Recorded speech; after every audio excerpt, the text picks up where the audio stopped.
I got written up for disobeying an order because I refused to kick a door, not for waiting for backup, not for checking inside first. Stiss my sergeant, screaming, "Move, or you're done here."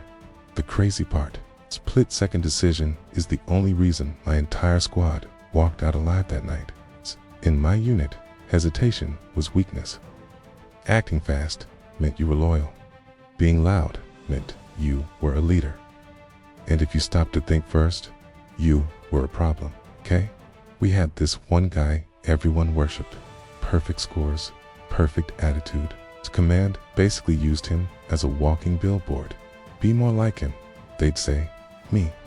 I got extra drills, extra guard shifts. My gear was constantly dumped in the dirt for inspections that never seemed to end.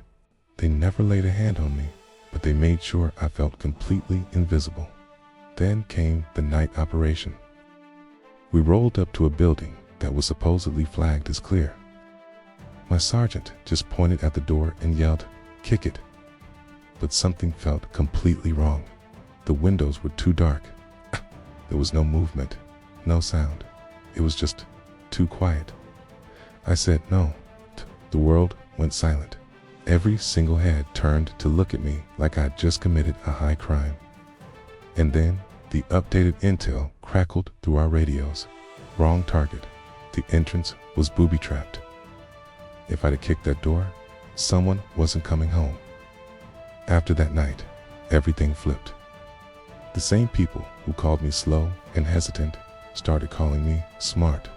The same leaders who had ignored me suddenly said they saw potential all along. A few weeks later, during a formation, my sergeant actually slapped my back and told everyone I trained him to think like that. That's when I snapped. I stepped forward and said it, loud enough for the whole platoon to hear. You didn't train me to think. You trained me to be scared of thinking. Dead, quiet. I kept going. Real strength isn't about being the first one to move. It's about knowing when not to move at all. Nobody clapped. Nobody said a single word. But later that night, 3 guys from my unit pulled me aside. They just said, "Thanks. We're all afraid to say no too." And that's when it really hit me.